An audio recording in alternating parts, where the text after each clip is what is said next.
సరే, యాక్చువల్‌గా పవన్ కళ్యాణ్ గారు అంటే చంద్రబాబు గారు జైలు ఉదంతం జరిగిన తర్వాత పవన్ గారు వెళ్లి యునానిమస్‌గా వాళ్ళకి అక్కడ ఒక సపోర్ట్ ఇవ్వడం అనేది ఈ రాజకీయ చిత్రాన్ని మార్చడానికి మెయిన్ కారణం అని భావించొచ్చా సార్? ఒక షెఫాలజిస్ట్‌గా భావిస్తారా? అంటే దాని ముందు జరగాల్సిన నష్టాలు జరుగున్నాయండి. ఇప్పుడు 1% అని ఇంతకుముందు యాడ్ అయినాయి. రోడ్లు ఆ రోజుతో బాగుపడలాగా, లేకపోతే ఆ రోజు నుంచి రోడ్లు బాగా లేకుండా లేవు కదా. రోడ్ల శాతం రోడ్లు తీసుకుంది, లేదా ఎంప్లాయీస్ శాతం ఆల్రెడీ పవన్ కళ్యాణ్ కలిసినా కలవకపోయినా ఎంప్లాయీస్ అనేవో నెగిటివిటీ ఉన్నారు. ఇలా ఆల్రెడీ రెడీగా ఉంది. ఆ రెడీగా ఉన్నది కూటమిలో ఎవరికి వెళ్ళాలి, బీజేపీకి వెళ్ళాలా, టీడీపీకి వెళ్ళాలా, జనసేనకి వెళ్ళాలని ఆ తర్వాత మారింది. లేదు ముగ్గురు కూటమే కాబట్టి ఒక పార్టీకి వెళ్తున్నాయి. అసలు ఎవరి కేకే గారు ఎప్పటి నుంచి ఈ రంగంలోకి వచ్చారు?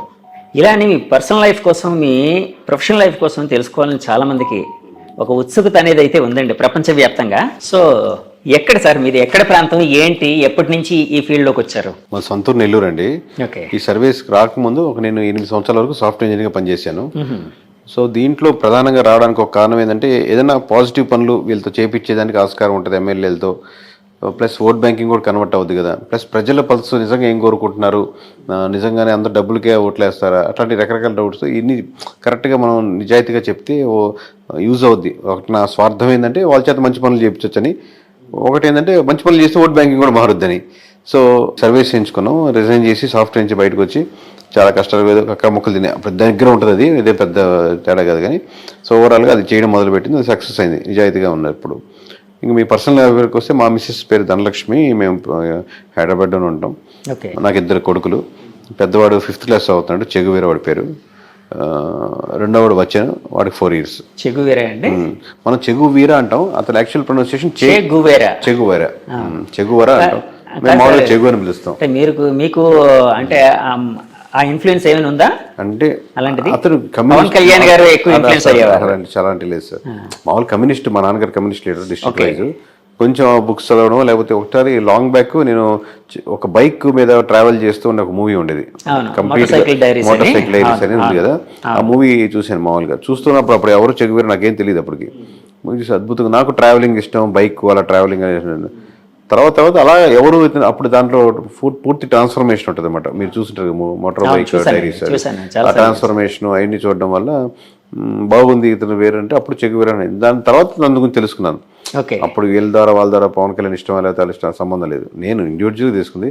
బట్ కోఇన్సిడెంట్లీ వాళ్ళు అదే కనెక్ట్ అయ్యారు, నేను అట్లా అంతే. అది యూనిక్నెస్. 50% ఏంటంటే కనెక్ట్ అని కూడా కాదు. ఇప్పుడు అనిల్, సునీల్, రవి, కిరణ్ అట్లా ఇన్ని రొటీన్ పేర్లు కదా.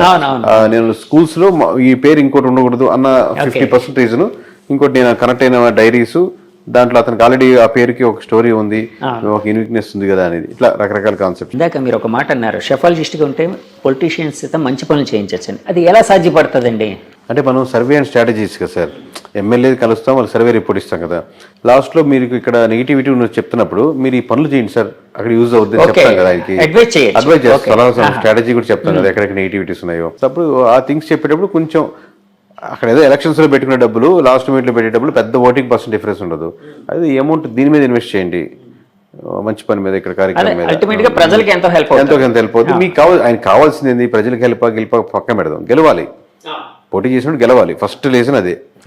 ఆ రీజన్ సక్సెస్ఫుల్ అవుతుంది కదా. అదే వేరే దగ్గర పెట్టే బదులు, రేపు పొద్దున్న లాస్ట్లో 20 కోట్లు 40 కోట్లు పెట్టే బదులు ఇక్కడ 2 కోట్లు పెట్టి ఈ గ్రామంలో ఈ సమస్యను తీర్చగలిగితే ఇది స్టాండ్గా ఉండిపోతారు. దాన్ని అడ్వర్టైజ్ చేసుకుని ఇంకో ₹1 పెట్టి అదే సమస్య. అలా మంచి పనులు అంటే అలా యూస్ఫుల్ పనులు అనమాట, లాంగ్ రన్గా ఉండేటట్టు. ఇది డబ్బులు ఇస్తే టెంపరీ, తలా 2,000 ఇచ్చినా తీసుకుంటే, తలా 3,000 ఇచ్చినా తీసుకుంటారు. కానీ టెంపరీ కదా, 2 రోజులు ఖర్చు అయిపోద్ది. కానీ అటుగా ఒక ఆర్గనైజేషన్గా ఏదైనా స్ట్రక్చర్గా మీరు ప్లాన్ చేశారనుకోండి, ఆ 2-3 గ్రామాలకి స్టాండర్డ్గా ఉంటుంది ఎప్పటికీ. సార్, ఇందాక మీరు ఒక మాట అన్నారు, కూటమి కలవడానికి ముందే జరగాల్సిన నష్టం జరిగిపోయింది వైసీపీ పార్టీకి. అంటే జరగాల్సిన నష్టం అంటే వాళ్ళు చాలాసార్లు చెప్పుకుని వచ్చారు, మేము లక్షల కోట్ల డబ్బులు జనానికి పంచుతూ ఉన్నాం, ఎలాంటి మధ్యవర్తి లేకుండా జనం అకౌంట్స్కి వెళ్ళేటట్టు, వాళ్ళకే లబ్ధిదారులకి డైరెక్ట్ గా చేరేటట్టు చేస్తున్నాం. సో అదంతా మాకు చాలా హెల్ప్ చేస్తుందని. సో నష్టం అన్నారు కదా సార్, ఆ నష్టం ఏంటి సార్? అంటే 3 రాజధానులు ఇలాంటివి ఏమైనా నష్టపరిచాయా వాళ్ళని? అంటే హెల్ప్ చేసిన ఆ మాట, వెల్ఫేర్ స్కీమ్స్ ఖచ్చితంగా పాజిటివ్ ఉంటుంది సార్, దాంట్లో డౌట్ లేదు. కాబట్టి ఎంత పాజిటివ్, ఒక 5% యాడ్ అవుద్ది అనుకోండి, అది ఒక్కటే సరిపోదు కదా గెలుపుకి. మీరు ఆల్రెడీ 25% ఎంత ఓట్ బ్యాంకింగ్ ఉంది అనుకోండి, ఇంకో 5% 30కి వస్తారు. కానీ మీరు 30 సరిపోదుగా ఇంకో 20% యాడ్ అవ్వాలి. లేదా మీకు లాస్ట్ టైం పడేటువంటి 50%లో ఇంకో 10-15 మంది వెళ్లకుండా ఆగాలి. అప్పుడు కానీ మీరు 30కి రారు. ఇప్పుడు మీరు వెళ్లకుండా ఆగాలంటే రోడ్లు బాగుండాలి.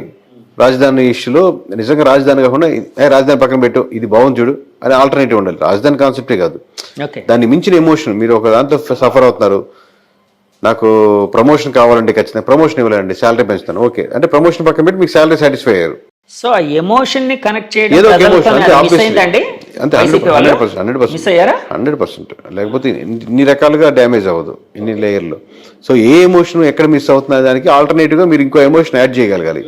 ఆ ఎమోషన్ యాడ్ చేయడంలో మిస్ ఫెయిల్ అయింది. సార్ అలాగే నేను చాలాసార్లు చాలా మంది దగ్గర పెద్ద పెద్ద వాళ్ళ దగ్గర ఒక మాట అయితే విన్నాను, అసలు ఈ ఎలక్షన్ అంతా జగన్ వర్సెస్ జగన్ గా జరిగింది. అంటే వాళ్ళు అన్నది ఏంటంటే జగన్ రావాలి జగన్ పోవాలి, ఈ రెండింటి మీదే బేస్ అయ్యి ఈ ఎలక్షన్ నడిచింది అని. ఇలాంటి స్టేట్మెంట్ ని మీరు అంటే యాక్సెప్ట్ చేస్తారా, ఏకీభవిస్తారా, లేకపోతే డినై చేస్తారా? దాంట్లో పార్షియల్ కరెక్ట్ ఉందండి. పోయినసారి చంద్రబాబు రావాలి చంద్రబాబు పోవాలి అన్నట్టు జరిగింది అనుకున్నాం అనుకోండి. అబ్వియస్ గా రెండు పార్టీల మధ్య ఓటు బ్యాంకింగ్ జరుగుతున్నప్పుడు రెండు పార్టీలో ఎవరికి చంద్రబాబు జగన్ అనుకుంటున్నారు. వీళ్ళు చెప్పేటప్పుడు జగన్ అని వీళ్ళు దాన్ని ప్రమోట్ చేస్తున్నారు. బట్ యాక్చువల్లీ ఏంటంటే ఏ నియోజకవర్గంలో ఆ నియోజకవర్గంలో ఓటేస్తారు. ఇప్పుడు మొత్తం రాష్ట్ర వ్యాప్తంగా నా ఓటు రిప్రజెంట్ చేస్తున్నాను అని కాదు కదా. నా నియోజకవర్గంలో ఈ ఎమ్మెల్యేకి వేద్దామా, ఎమ్మెల్యేతో పాటు చంద్రబాబుని కూడా చూసేద్దామా, ఎమ్మెల్యే చెడ్డోడు కానీ తెలుస్తుంది కానీ చంద్రబాబు మీద నాకు అభిమానం ఉంది వేద్దాంలే, అది వీడు చాలా మంచివాడు ఎమ్మెల్యే కాకపోతే జగన్ మీద నాకు వ్యతిరేకత ఉంది వీళ్ళేంలే. సో ఈ ఫ్యాక్టరీ ఒకటి ఆలోచిస్తాడు. వీడు ఓవరాల్గా జనం అని అనుకోడు, నేను తన ఓటు తమ అంటే వాళ్ళ ఇంట్లో వాళ్ళు ఓటు ఇన్ఫ్లుయెన్స్ చేయగలుగుతాడు. కన్సాలిడేట్గా మనం చెప్తున్నప్పుడు మనం యాజ్ ఏ సర్వే దాంట్ నుంచి వచ్చాం కాబట్టి కన్సాలిడేట్గా ఆ ఓట్ బ్యాంకింగ్ ఎలా వెళ్తుంది అనుకుంటాం. దాంట్లో నెగిటివిటీస్ ఏంది పాజిటివిటీస్ ఏంది ఏ ప్రాంతానికి ఆ ప్రాంతానికి బట్టి తగ్గట్టే. సార్ రాష్ట్ర వ్యాప్తంగా వైసీపీ పతనానికి ముఖ్యమైన కారణాలు ఏమైనా ఒక 2-3 చెప్పాల్సి వస్తే ఏది మెయిన్ కారణంగా చెప్తారు? పతనం అనేది కరెక్ట్ కాదు సార్. పతనం అనేది పొలిటికల్ పతనం ఏంటంటే వాళ్ళు 30% ఓట్ బ్యాంకింగ్ ఉంది, వాళ్ళ ఓట్ బ్యాంకింగ్ వాళ్ళకి స్టిల్ ఉంది. మీరు 100 మందిలో 30 మంది అటు నిలబడ్డారు, 70 మంది నిలబడ్డారు. ఇటు మనకి ఇట అల్గారిథమ్స్ లో మనకు ఉన్నటువంటి rules and regulations government of ఇండియాలో ఉన్నట్టు కాబట్టి మెజారిటీ ఓట్ బ్యాంకింగ్ బట్టి సీట్లు రావు కాబట్టి ఓన్లీ నియోజకవర్గాల బారు కాబట్టి మీకు తక్కువ కనపడుతుంది. కానీ 130% మంది అంటే చిన్న నెంబర్ కాదు. ప్రతి కోట్లో 30 లక్షల మంది ఉన్నారు. సో సీట్లు అంటే ఇప్పుడు ఇందా చెప్పినట్టు ఒక్కొక్కటి ఫ్యాక్టరీ ఇందా చెప్పినట్టు రోడ్డు కావచ్చు, అక్కడ స్కూల్స్ కావచ్చు, హాస్పిటల్స్ మంచి డెవలప్మెంట్ లేకపోవడం కావచ్చు, రకరకాల ఫ్యాక్టరీస్. అంటే ఏదో ఒక ఎమోషనల్ కాంటాక్ట్ ఏదో ఒక రీజన్ అయితే అంటే స్టేట్ వైడ్ గా ఏదో కారణం ఉండే అవకాశం ఉంది కదండి. అట్లాంటిది ఏదంటారు? అంటే ఒక షెఫాలజిస్ట్ గా మీరు స్టేట్ వైడ్ గా అదే సార్. ఇప్పుడు మీకు ఇప్పుడు అంటే మీకు వన్ సైడ్ కనపడింది కాబట్టి అలా అనిపిస్తుంది. ఇప్పుడు రాజధాని స్టేట్ వైడ్ జరిగిందంటే రాజధాని మీకు కృష్ణా గుంటలో ఉన్నట్టు మీకు శ్రీకాకుళంలో ఉండకపోవచ్చు, రాప్తాడులో ఉండకపోవచ్చు. రాప్తాడు ప్రజలు మనకు అమరావతిలో ఉండే రాప్తాడు ప్రజలు రాప్తాడు సమస్యల మీద వేస్తుంది. అలాగే స్టేట్ వైజ్ ఉన్న డెవలప్మెంట్ మీద కూడా చూసుకుంటూ ఉంటుంది.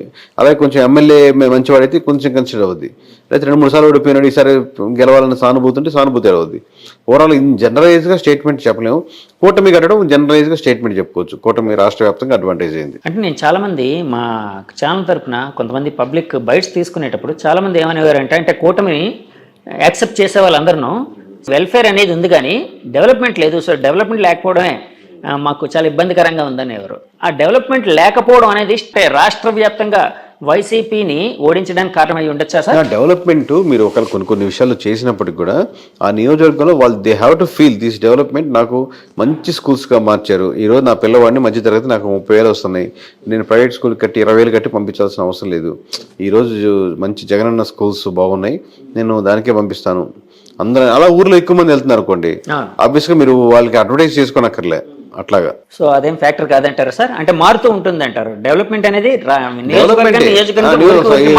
సమస్య ఊరి మీద ఉంటుంది. ఓకే సార్, ఇప్పుడు మీరు 2019లో సర్వే మీ ఫస్ట్ సర్వే అది చేసిన వెంటనే చాలా ఇది వచ్చింది. అప్పట్లో మీకు ఏమైనా ఫోన్ కాల్స్ ఏమైనా వచ్చాయి సార్? వచ్చేసరి ప్రస్తుతం ఎప్పుడు వస్తుంటే ఇప్పుడు ఈ మధ్య 4 రోజులు నుంచి రావట్లేదు కానీ మామూలు బెదిరింపు కాల్స్ లేకపోతే ఇలా చేయండి ఇలా చేస్తారు ఎలా చెప్తారు అన్నారు. పోనీ మీరు ఒక నెంబర్ చెప్పండి సార్ అంటారు. అంటే ఎమ్మెల్యేస్ నుంచి మినిస్టర్ నుంచి నాకు రాదు. నాకు ఒక అడ్వాంటేజ్ ఏంటంటే నాకు అన్ని పార్టీల నుంచి తెలిసిన వాళ్ళే కాబట్టి సన్నిహితులే, అది మనం వర్క్ చేసిన క్లయింట్. సన్నిహితం అనకంటే కూడా క్లయింట్ అనొచ్చు, ఎందుకంటే ఆ డిఫరెన్స్ ఉంటుంది. సన్నిహితం అంటే క్లోజ్నెస్ అయిపోతుంది. సో క్లయింట్సే కాబట్టి మ్యూచువల్ రెస్పెక్టే ఉంటుంది. అది వాళ్ళు వేరే ఆ జిల్లాలో వేరే వాళ్ళు తెలియకపోయినా కేకే నాకు తెలుసు బాగా చేస్తారు అని వాళ్ళు వెళ్తుంటారు కాబట్టి నాకు వాళ్ళ నుంచి థ్రెటన్ కాల్స్ ఉండవు. కింద ఉండేటువంటి ఎవరైనా విలేజ్లో ఉండే చిన్న వాళ్ళు పార్టీ మీద అభిమానంగా ఉండేవాళ్ళు ఒకసారిగా జీర్ణించుకోలేరు కదా. 151 అయినా జీర్ణించుకోలేరు, ఇప్పుడు 161 వస్తాయని చెప్పినా జీర్ణించుకోలేరు. వాళ్ళ కోపం అనమాట, మన పార్టీ ఎలా పోద్ది అని ఫ్రస్ట్రేషన్ అలా ఉంటుంది. అంటే చాలాసార్లు నేను విన్నది ఏంటంటే పెయిడ్ సర్వేలు ఎక్కువైపోయి ఇలానే మీరు 160+ అని చెప్పారు కదండి, అప్పుడు మిమ్మల్ని కూడా ఒక పెయిడ్ సర్వేగా ఘాటును కట్టిన సందర్భాలు ఉన్నాయా సార్? మొన్న ఉంటాయి. ఆ ట్రోల్స్ పంపించేవాళ్ళు అప్పుడు ఎలా చెప్తారు, లేకపోతే వీళ్ళకి అమ్ముడు పోయారు లేదా వాళ్ళకి అమ్ముడు పోయారు ట్రోల్స్ అని. కాసేపు ట్రోల్స్ చూసి ఎంజాయ్ చేసుకోవడం అంతే. తర్వాత రిజల్ట్ వచ్చాక ఇంకేం ఉండదు, చూసుకునేది ఉండదు. ఇప్పుడు ట్రోల్ లేదు కదా, ఓన్లీ పాజిటివ్ ట్రోల్స్. తర్వాత రావు కదా మళ్ళీ ఆపర్చునిటీస్. ఆ ట్రోల్స్ చూసి ఎంజాయ్ చేసుకోండి, బాగా చేశారు ఆ ట్రోలింగ్ అని. సార్ ఇప్పుడు ఇంత యాక్యురేట్గా మీరు నెంబర్ చెప్పినప్పుడు చాలా మంది పెద్దవాళ్ళు కూడా ఎవరైనా చాలా మంది మీకోసం సెట్ చేస్తున్న ఇది కూడా తెలుసు. ఎందుకంటే నేను నిన్న మురళీమోహన్ గారిని కలిసినప్పుడు కూడా ఆయన అన్నారు, ఆ కేకే గారు అనే ఆయన ఎవరో చాలా బాగా చేశారండి, ఆయన కలవాలి అని కూడా అన్నారు. సో అలాగా పొలిటికల్ పార్టీలు అయితే ఇంకా ఎక్కువ ఇంట్రెస్ట్ పే చేస్తుంటాయి ఎవరైనా ఇంత యాక్యురేట్గా చెప్పారని. అలాగా టీడీపీ పార్టీ అధినేత నుంచి కానీ ఇంకా వేరే పార్టీల అధినేతల నుంచి కానీ మీకు ఫోన్ కాల్స్ వచ్చాయండి? అంటే ఎలక్షన్స్ రిజల్ట్ అప్పటి నుంచి ఎవరెవరు వచ్చారు అంటే చంద్రబాబు దగ్గరికి వెళ్తాం లేకపోతే పవన్ కళ్యాణ్ దగ్గరికి వెళ్తాం అని చెప్పి నేను తీసుకెళ్తాను, నాకు బాగా క్లోజ్ లేదు అన్నట్టు. కేకే అనేది ఒక కార్డు లాగా అయిపోయింది కదా సార్. ఇప్పుడు కేకే అనే కార్డు తీసుకెళ్లి ఇక్కడ చూసి కేకే అని వస్తాను సార్, నేను తీసుకెళ్తాను సార్, అది సార్ అంటారు. నాకేమో చంద్రబాబు నాయుడు కార్డు పవన్ కళ్యాణ్ కార్డు చూపిస్తారు. ఇప్పుడు నాకు ఆ కార్డు ఎందుకు అవసరం లేదు, ఇప్పుడు నేను విజిటింగ్ కార్డు అవసరం లేదు, నేనే విజిటింగ్ కార్డు అయ్యాను కాబట్టి. సో నేను అట్టని చెప్పి బలుపుతోనే వెళ్ళాను కాదు. ఇప్పుడు ప్రమాణ స్వీకారానికి వాళ్ళ ఇండివిజువల్ సెక్షన్. మనం ఏంటంటే మన పని మనం చేసేసాం. దీపంగా ఎట్లా ఉంటే నిజంగా వాళ్ళకి అవసరం ఉండి ఫోన్ చేశారు అనుకోండి. ఇప్పుడు వైఎస్ఆర్సీపీ నుంచి ఎవరో ఫోన్ చేశారు, ఇక్కడ కలుద్దాం సార్, మాకు ఒకసారి చెప్పండి విశ్లేషణ ఎలా ఉంది, ఎందుకు జరిగింది ఓట్ బ్యాంక్. నేను దానికే నో అని చెప్పను. వాళ్ళకి కావాలనుకున్నప్పుడు వాళ్ళే అప్రోచ్ అవుతారు కదా, మనం వెళ్ళి కాల్ చేసి కలవాల్సిన అవసరం ఏముందని. మన వర్క్ కాదు కదా వాళ్ళు కలిసి కంగ్రాచులేట్ సార్ మీరు గెలవడానికి నాకు ఎంతో ఆనందాన్ని వస్తుంది అని అటాచ్డ్ అయిపోదాం అనేది ఉండదు. కంగ్రాచులేషన్ కాల్స్ అయితే వస్తూ ఉంటాయి కదండి పెద్దవాళ్ళ దగ్గర నుంచి. అవి 100 కాల్స్ సార్, అవి 1000 కాల్స్, 100,000 కాల్స్. నేను చెప్పిన సోకాల్ నా పేర్ల నుంచి ఏమైనా వచ్చాయండి అంటే వాళ్ళ తరపు నుంచి ఎవరో పక్కన నుండి ఫోన్ చేస్తుంటారు కదా, చాలా హ్యాపీగా ఫీల్ అయ్యారు సార్, సార్ చెప్పమన్నారు ఎట్లా చెప్తారు.